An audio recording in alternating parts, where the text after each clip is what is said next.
And you go upstairs and you get frightened.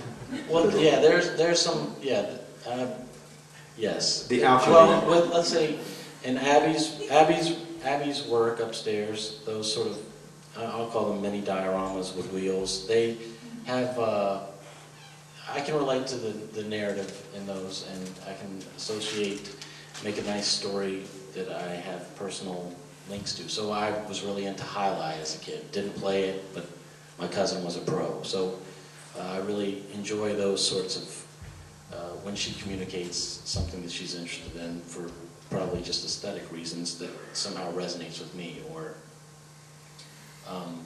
the fact that that particularly bright light upstairs probably is from some freeway or something around here that I've seen. I like to make those sort of connections to my past, and I think that's where I approach, where my approach to saying, looking at a Brancusi or something is me referencing, you know, the missing arms of the Nike of Samothrace. Like there's, my knowledge of art history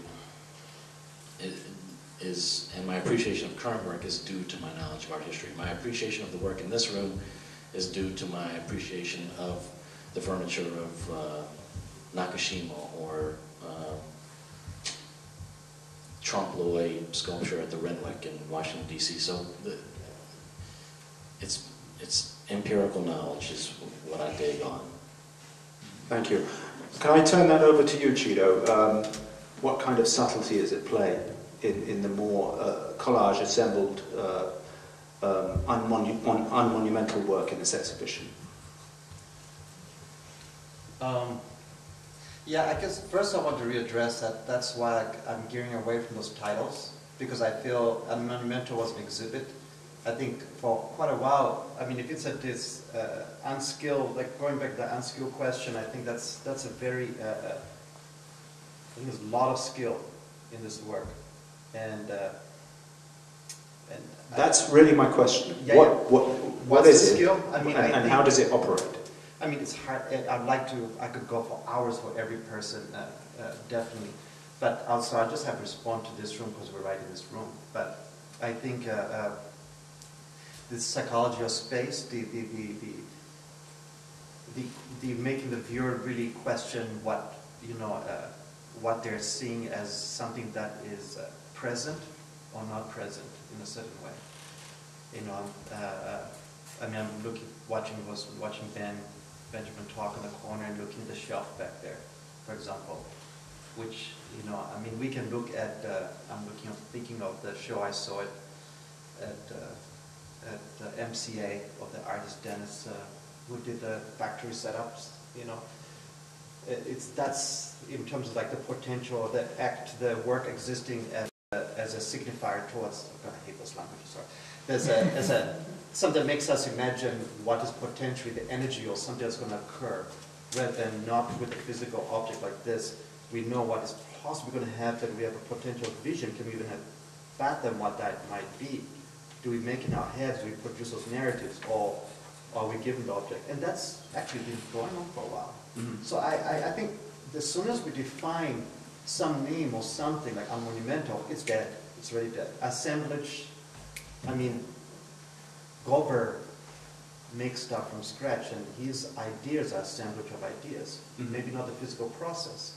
So that kind of 1912 reference to Picasso, I think, is a very scary, you know, claim of contemporaneity that I think is not can easily be termed so easy like that. And bring it back to a selfish claim, I mean, selfish conversation is more, I think, what is really exciting about this show and the potentially of the Detroit breeding ground, which kind of was so hesitant about the city in specific and all that, but it does have the potentiality of the different voices. If we did question, I think all the artists here are entering at a very personal level. I love the fact that this piece here, which has no direct reference to Detroit necessarily. You know, if anything, a lot of the pieces like this one is reference to Wayne, North Michigan. Now, I know people in Ann Arbor are Detroiters, because every day they wake up to think about Detroit. But at the same time, I really appreciate about this show, my little understanding of Abigail's work, but my understanding that it has come from a very personal level that has also nothing to do with Detroit as well, but it's meeting with the experience here.